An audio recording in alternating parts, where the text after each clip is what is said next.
আজকের ভিডিওটা তাদের জন্য যারা শুধুমাত্র ব্যাংকে টাকা রাখতে বিশ্বাসী আর কোথাও টাকা রাখে না।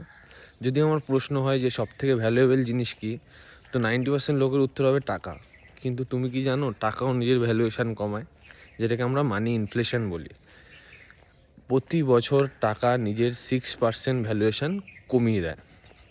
তো তুমি যদি ভাবো ব্যাংকের 2-3%-এ তুমি তোমার টাকা সেফ রেখেছো, তুমি কিন্তু ভুল করছো, তুমি তোমার নিজের টাকার ভ্যালুয়েশানই কমাচ্ছ। এছাড়াও অনেকে যারা কোম্পানি 5-6% ইনক্রিমেন্ট অথবা এফডির 6-7%-এ খুশি ভাবে একদিন বড়লোক হয়ে যাবো বা নিজের ভ্যালুয়েশন ভাবছে, তুমি ভুল ভাবছো, তুমি সেই জায়গায় দাঁড়িয়ে আছো। মিনিমাম 10-12%, হ্যাঁ একটু রিস্ক, যত তুমি পার্সেন্টেজ বাড়াবে তত তোমার রিস্ক বাড়বে, কিন্তু জীবনটাও তো রিস্কের উপরেই চলে না। আমার মনে হয় 12-15-20% অবধি ইন্টারেস্ট কামানো একটু ক্যালকুলেটিভ মাইন্ড হলে পসিবল। তো শুধু ব্যাংকে টাকা রাখলেই হবে না, নিজের অন্তত, হ্যাঁ ব্যাংকে রাখো যেটা তোমার 1-2 মাস চলে যাবে, কিন্তু এমন না যে পুরোটাই ব্যাংকে রাখতে হবে বা পুরোটাই এফডিতে রাখতে হবে।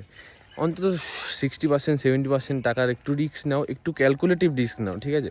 তাহলে কিন্তু তুমি সেই মানির ভ্যালুয়েশন বাড়াতে পারবে। এটা মাথায় রাখতে হবে যে ইনকাম বাড়াতে হবে না, টাকার ভ্যালুয়েশন বাড়াতে হবে, ঠিক আছে? তো তাহলে কিন্তু নিজেকে প্রোগ্রেস করা সম্ভব হবে, টাকার ভ্যালুয়েশন বাড়ানো সম্ভব হবে। চলো বাই।